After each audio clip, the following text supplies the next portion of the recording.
COVID-19 цар тахлын нөлөөг олон нийтийн оролцоотой бууруулахын төсөл үзүүлж байна. Коронавируст халдвар буюу COVID-19 гэж юу вэ?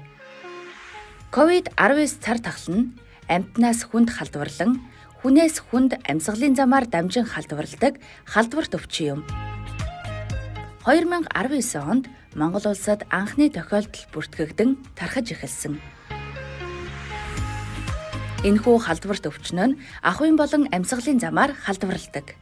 Тухайлбал халдвартай хүн ярих, найтах үед шүлсний туслууд, нүд, хамар, ам гэх мэт салслаг хэсэгт очиж наалдах, эсвэл халдвартай хүний эд зүйлсэд хүрснээр халдвар авна.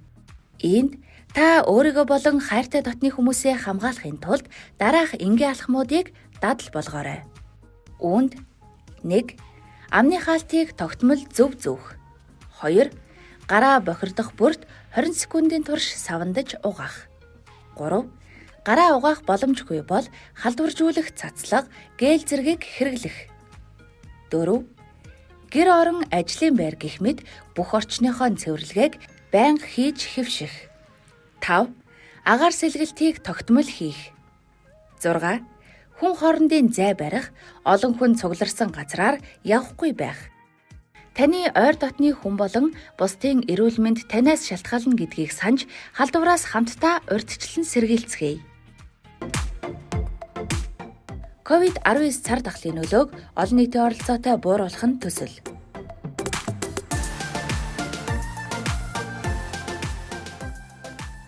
Дасан цогцож, өөрчлөлт хийцгээе.